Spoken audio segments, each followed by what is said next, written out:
Hello students, myself Birbal Sahu, assistant professor of भारतीय group of college.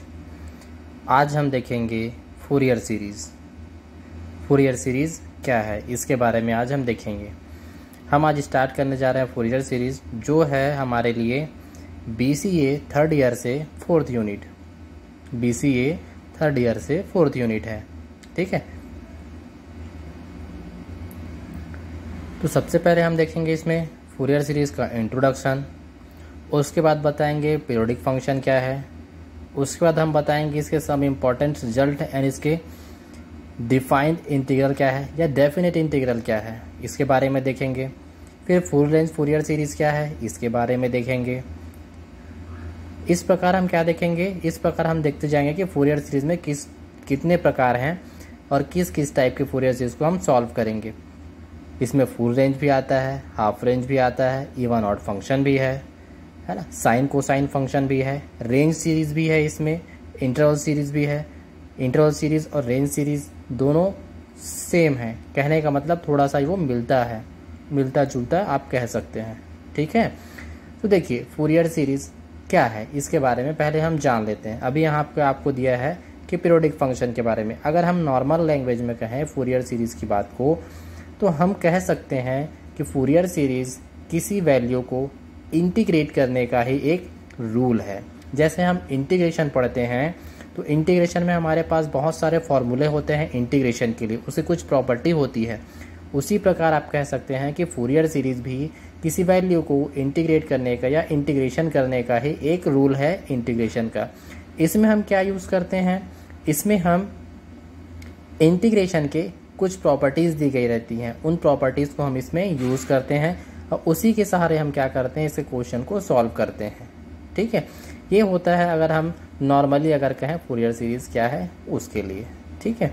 अब देखिए इसी में आपको दिया गया है कि पीरियोडिक फंक्शन क्या है ना। तो पीरियोडिक फंक्शन क्या होता है, पीरियोडिक फंक्शन के लिए आपको देता है, देखिए ये कहता है a function f of x is said to be periodic if it is defined for all real x and there exists some positive number t such that f of x plus t equal to f of x for every x belongs to R। आप कह सकते हैं कि periodic function क्या है। तो periodic function के लिए आपको दिया है कि एक फंक्शन है f of x, उसको हम पीरियोडिक कहते हैं, है ना। कैसे, क्या डिफाइन किया जाता है, ये कहता है if it is defined for all real x and there exist some positive number.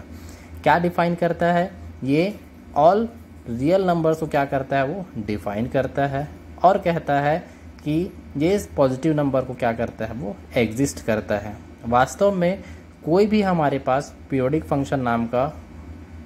नाम का कोई फंक्शन नहीं होता, उसको हमको पीरियोडिक बनाना कहता है, पीरियोडिक बनाना पड़ता है, या मैथमेटिक्स में हम कहते हैं कि मान कर चलते हैं, लेट करते हैं। वास्तव में कोई फंक्शन पीरियोडिक होता ही नहीं है। पीरियोडिक मतलब क्या हो जाता है, एक टाइम वैल्यू फिक्स रहती है।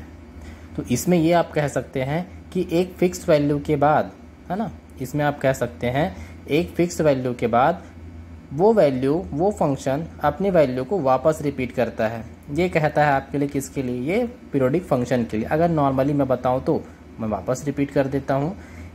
पीरियोडिक फंक्शन होता क्या है एक्चुअली, पीरियोडिक फंक्शन में अगर हम किसी फंक्शन को सॉल्व करते हैं लेकिन वो एक फिक्स वैल्यू में जाने के बाद अपनी वैल्यू को वापस रिपीट करता है। जो भी वैल्यू आपको दी जाती है वहाँ पे जाके क्या करती है, उस वैल्यू को वापस रिपीट करता है, वो होता है एक्चुअल में पीरियोडिक फंक्शन। और जो वैल्यू जहाँ पे रिपीट होती है वो कहलाता है उसका पीरियोडिक टाइम या पीरियड टाइम कहलाता है, ठीक है। देखिए जैसे यहाँ आपको दिया था f of x plus t equal to f of x for every x belongs to R। आप इसमें कह सकते हैं कि पॉजिटिव नंबर t, इसमें आप क्या ऐड किए हैं, एक फंक्शन में मैंने ऐड किया है f of x plus t। इस t को आप कह सकते हैं, देखिए ये आपके पास एक पॉजिटिव इंटीजर या पॉजिटिव नंबर है। कोई भी एक क्या रहेगा आपके पास, एक पॉजिटिव नंबर रहता है। इस नंबर को हम क्या कह सकते हैं, इसी नंबर को हम कह सकते हैं कि आपके पास क्या है, ये एक पीरियोडिक है। इसी नंबर को आप क्या कह सकते हैं कि एक पीरियोडिक नंबर है, या है ना, किसके लिए, जो फंक्शन आपको दिया एफ ऑफ एक्स के लिए। अब इस टी की वैल्यू आप कुछ भी रख सकते हैं अपने हिसाब से, आप जो वैल्यू रखेंगे उसको रख सकते हैं। देखिए इसमें आगे दिया गया है, आपको क्या कहता है कि f of x plus t equal to f of x, है ना, for every x belongs to R the positive number t is called the periodic of the function f of x.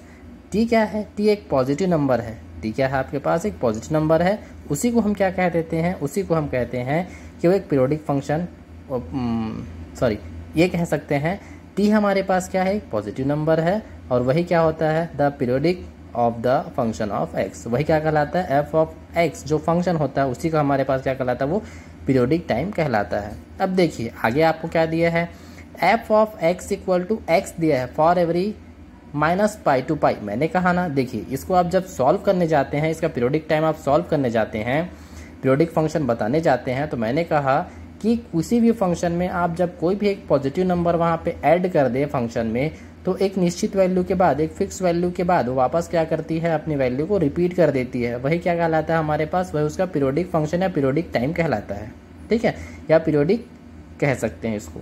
तो देखिए f of x equal to क्या दिया आपको, x दिया है, for every कहता है minus pi to pi. It means हमारे पास यहाँ लिमिट क्या दे दी गई है, यहाँ पे लिमिट हम डिसाइड करते हैं, तो लिमिट हमने क्या ली, यहाँ से माइनस पाई टू पाई लिया है ना, पाई टू पाई लिया हुआ है। आप इसमें ए टू बी ले सकते हैं, कोई भी एक नंबर यहाँ पे अपने हिसाब से आप ले सकते हैं, कोई ज़रूरी नहीं है कि आप माइनस पाई टू पाई ही लें, ठीक है। लेकिन एक ऐसी वैल्यू होनी चाहिए कि वैल्यू क्या होनी चाहिए, एक फिक्स वैल्यू होने के बाद वापस उस वैल्यू को रिपीट करनी चाहिए, फिक्स होने के बाद क्या होनी चाहिए, वो वैल्यू वापस रिपीट हो जानी चाहिए, वो वैल्यू आगे नहीं बढ़नी चाहिए, ठीक है। तो देखिए नीचे इसी में हमने क्या बनाया, एक ग्राफ बनाया हुआ है, ग्राफ मैंने बताया है, देखिए ये दिया अपने पास एक्स एक्सिस और ये हो जाएगा हमारे पास वाई एक्सिस। ये कहता है जीरो, जीरो टू कहाँ गया पाई, पाई के बाद कहाँ गया टू पाई। तो देखिए यहाँ के बाद क्या करते हैं, वैल्यू को वापस, कहने का मतलब देखिए यहाँ से यहाँ तक आया मैं, कहाँ से जीरो टू पाई, पाई के बाद फिर क्या किया मैंने, वैल्यू को फिर से रिपीट किया, तब क्या है यहाँ पे टू पाई, फिर से आगे टू पाई के बाद मैं फिर क्या करूँगा रिपीट, तो यहाँ पे क्या दिखाएगा मुझे आगे थ्री पाई, फिर यहाँ से आगे रिपीट करूँगा तो मुझे क्या वैल्यू दिखाएगी फोर पाई। तो फिर से क्या करता है, यहाँ के बाद वैल्यू को वापस रिपीट कर देता है, पाई पे जाने के बाद उसकी वैल्यू वापस क्या हो रही है, रिपीट हो रही है, ठीक है, वो एडिट हो रहा है और वो रिपीट हो रही है। देखिए कह सकते हैं यहाँ पे, ठीक है, तो आप यहाँ पे कह सकते हैं f of x equal to f of x plus two pi for every t belongs to two pi. It means इस पाई के बाद दिया तो आपके पास टू पाई है, दिया तो आपके पास क्या है टू पाई, बट इस टू पाई दिया हुआ है, तो इस टू पाई के बाद आप क्या कर सकते हैं, यहाँ पे वैल्यू रिपीटेड है, पाई के बाद क्या होती है, ये वैल्यू फिर से क्या होती है, रिपीट होती है, मतलब हमारा जो फंक्शन है वापस उसी में कन्वर्ट हो जाता है। तो इसको हम कह सकते हैं ये पीरियड कहलाता है, जो हमारे पास एक फिक्स वैल्यू के बाद उस फंक्शन को वापस क्या कर दे, वो रिपीट कर दे, क्या कहलाता है, एक पीरियड कहलाता है, ठीक है। तो ये होता है पीरियडिक फंक्शन के लिए, किसके लिए होता है, ये पीरियडिक फंक्शन के लिए। देखिए आपको चेक करने के लिए दिया गया है, आप को ट्रिग्नोमेट्रिकल फंक्शन में साइन एक्स, टेन एक्स और कॉस एक्स ये दिया हुआ है, इसमें आप जैसी पाई रखेंगे, पाई के बाद क्या होती है वैल्यू, उसको आप चेक करते जाइए, है ना, जीरो, जीरो टू पाई रखिए वापस रिपीट होगी, टेन एक्स फिर टेन जीरो पाई रखिए फिर रिपीट होती है, टू पाई रखिए रिपीट होती है ना, सब में आप देखते जाइए, जीरो टू पाई रखिए, पाई के बाद टू पाई रखिए, टेन में भी आप रख सकते हैं जीरो टू पाई, पाई के बाद टू पाई रखिए, यहाँ भी आप रख सकते हैं जो कॉस दिया हुआ है, क्या रख सकते हैं, जीरो रखिए, जीरो के बाद पाई रखिए, पाई के बाद आप क्या रख सकते हैं, फिर से टू पाई रख सकते हैं। ये वैल्यू क्या करती है, इस प्रकार से वो रिपीट होती है, टू पाई के बाद पूरी की पूरी वैल्यू क्या होती है, रिपीट होती है, आप देखना टेबल में, ठीक है। और एक बात बता दूं मैं, एक चीज़ यहाँ पे बताना भूल गया कि आपके पास जो वैल्यू दी है, कौन सी वैल्यू दी है भाई, जो आपके पास फूरियर सीरीज़ है, ये इंटीग्रेशन करने का ही एक हमारे पास क्या है, रूल है, बट कैसा, ये ट्रिग्नोमेट्रिकल फंक्शन को इंटीग्रेट करने का रूल कह सकते हैं आप। ट्रिग्नोमेट्रिकल फंक्शन को क्या करते हैं, ये इंटीग्रेट करने का हमारे पास एक रूल होता है, एक मीडियम होता है, ठीक है। इसमें सबसे ज़्यादा हम क्या करते हैं, जो हमारे पास ट्रिग्नोमेट्रिकल फंक्शन होता है उसको हम क्या करते हैं, इसमें इंटीग्रेट करते हैं। तो ये होता है फूरियर सीरीज के लिए और ये हो गया उसके पीरियोडिक फंक्शन के लिए। क्लियर। चलिए आगे देखते हैं, आगे क्या दिया हमको। आगे दिया है कुछ इंपॉर्टेंट रूल्स दिया हुआ है और इसके डेफिनेट इंटीग्रल के बारे में बताया गया है। तो कुछ रूल क्या कह सकते हैं, देखिए रूल के बारे में आप कहता है, अगर आपके पास एक फंक्शन दिया है ना, कहता है integration minus A to A F of x D x equal to दे दिया आपको integration 0 to A F of x D X. ये प्रॉपर्टी है भाई ना। आप जब इसमें सॉल्व करने जाएंगे, फूरियर सीरीज को सॉल्व करेंगे, उससे क्वेश्चंस को सॉल्व करते हैं, तो इसकी एक प्रॉपर्टी है। अगर हमारे पास फंक्शन में क्या दिया, माइनस ए टू ए दिया है, लिमिट में इंटीग्रेशन माइनस ए टू ए दिया है। अब मुझे क्या करना है, 0 टू ए बनाना है, इसको कन्वर्ट करना है। तो मैं क्या करता हूँ, पूरे फंक्शन में 2 मल्टीप्लाई कर दूँ, तो वैल्यू क्या हो जाएगा, 0 to A F of x D x. Convert हो गया, नेगेटिव वैल्यू यहाँ से हट गई, पूरी वैल्यू क्या हो जाएगी, 0 टू पॉजिटिव में कन्वर्ट हो गया। ठीक है, तो इसमें क्या होता है, यदि एफ ऑफ एक्स क्या हो जाए, इवन हो जाए, कहता है if F of x is even. तो इस टर्म्स में ये कहता है कि f of x is even रहेगा, तब अब क्या होगा, इसको आप सॉल्व कर सकते हैं। लेकिन 0 किस कंडीशन में होता है, यदि ये फंक्शन क्या हो जाए, ऑड फंक्शन। इसको जैसे मैंने वैल्यू चेंज की है ना, या लिमिट को चेंज की, और ये फंक्शन क्या हो जाए अपने पास, ये 0 हो जाए या ऑड आ जाए। ऑड आ जाएगा पूरा फंक्शन, तो ऑड आने पर क्या होती है, उसकी वैल्यू डायरेक्ट हमारे पास क्या हो जाती है, 0 हो जाती है। हमको उसको आगे सॉल्व करने की ज़रूरत नहीं पड़ती। लेकिन अगर हमको ये प्रॉपर्टी चेंज होके आई है और फंक्शन क्या आ गया अपने पास, इवन आ गया, तो ये प्रॉपर्टी भी लगती है और इसको हम आगे सॉल्व भी करते हैं। ठीक है, ये तो हो गया आपके पास इसकी फर्स्ट प्रॉपर्टी है ना। कुछ इंपॉर्टेंट फंक्शन है, कुछ इंपॉर्टेंट प्रॉपर्टी है, उसमें से एक हो गया। चलिए इसमें आगे एक और देखते हैं, इसमें कुछ प्रॉपर्टी और है, उसको भी चेक कर लेते हैं।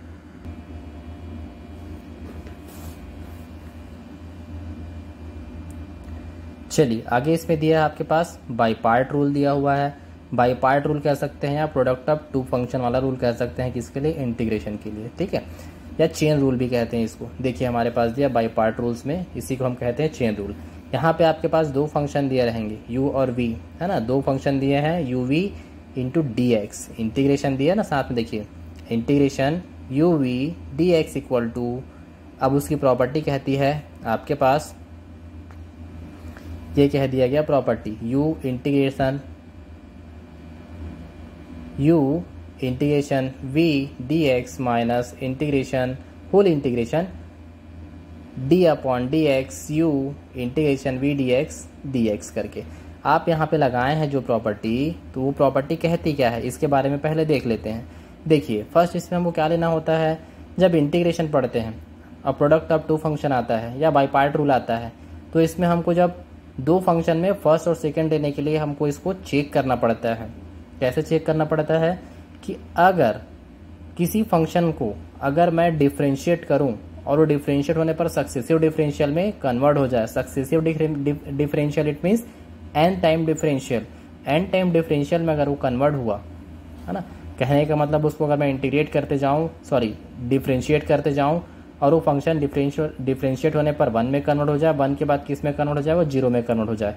तो जो वैल्यू 1 या 0 में कन्वर्ट हो जाती है उस वैल्यू को मैं लेता हूँ फर्स्ट वैल्यू। ठीक है, उसी वैल्यू को मैं क्या लेता हूँ, फर्स्ट वैल्यू। क्योंकि देखिए वो जो प्रॉपर्टी दी है, प्रॉपर्टी में आगे क्या दिया हुआ है, प्रॉपर्टी में आपके पास आगे दिया हुआ है कि उसको 1 टाइम इंटीग्रेट भी करना, 1 टाइम डिफरेंशिएट भी करना है। इंटीग्रेशन के साथ क्या होना है, इंटीग्रेशन के साथ देखिए यहाँ पे इसका डिफरेंशिएट होना है। इसलिए यहाँ पे आपके पास u फर्स्ट फंक्शन हुआ और v सेकेंड फंक्शन हुआ, तो v का इंटीग्रेशन होता है। आगे जब प्रॉपर्टी लगाते जाएंगे तो, और u का क्या हो जाएगा आपके पास, इंटीग्रेशन। ठीक है, तो ये होता है हमारे पास बाई पार्ट रूल के लिए। ठीक, अब इसमें आगे दिया है आपके पास चेन रूल, इसी को हम कहते हैं चेन रूल, इसी को हम कह देते हैं चेन रूल। ये डायरेक्ट बनता है, कहने का मतलब देखिए यहाँ जो फार्मूला हमने लगा के रखा है, इस फार्मूले को मैं डायरेक्ट सॉल्व कर दूँ, इसमें मैं अलग अलग सॉल्व ना करूँ, इसी को मैं डायरेक्ट सॉल्व कर दूँ, तो वो किस में कन्वर्ट हो जाता है, चेन रूल में। उसी को हम कह देते हैं यहाँ पे चेन रूल करके। कहने का मतलब बाई पार्ट का ये एक पार्ट है, कह सकते हैं इसको हम डायरेक्ट इंटीग्रेट करते हैं। क्या कह सकते हैं इसको हम, डायरेक्ट इंटीग्रेट करते हैं। ठीक है, क्या कह सकते हैं इसको हम, डायरेक्ट इंटीग्रेट करते हैं। ठीक, देखिए अब इसी में और क्या क्या दिया है, इसी में हमारे पास और कुछ फंक्शन दिए हुए हैं।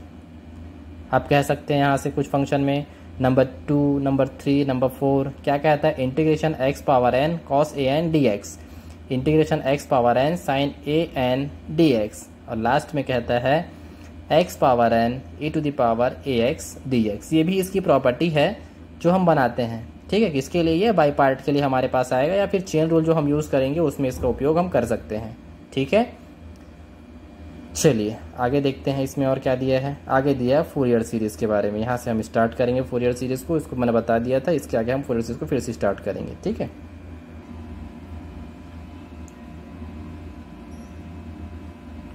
देखिए इसी में आगे आपको दिया है फूरियर सीरीज़ करके। तो क्या कहता है फूरियर सीरीज़ के लिए, ये कहता है आपको फूरियर सीरीज़ के लिए, let the function f of x is defined and periodic in the interval a to b close और ओपन।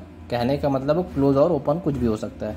कहता है कि मैंने मान लिया ना, माना कि एफ ऑफ एक्स इज क्या है अपने पास, let the function f of x is defined and periodic in the interval, है ना। तो क्या कहता है आपके पास, let the function f of x, let the function f of x is defined. कैसे डिफाइन करना है, एफ ऑफ एक्स मान लेते हैं, एफ ऑफ एक्स क्या है, एक डिफाइंड फंक्शन है, एंड क्या है, periodic in the interval a b. किस पे, पीरियोडिक ए एंड बी पे, ठीक है। क्या कहता है कि एफ ऑफ एक्स इज एक डिफाइंड फंक्शन है, किस पे, हमारे पास एक पीरियोडिक फंक्शन है या पीरियोडिक दिया है, इंटरवल दिया है ए टू बी पर, क्या है वो आपके पास वो है एक डिफाइंड फंक्शन है। अब इसमें जो इंटरवल है वो क्या हो सकता है, इसमें जो इंटरवल है वो क्लोज हो सकता है या फिर ओपन इंटरवल हो सकता है, ठीक है।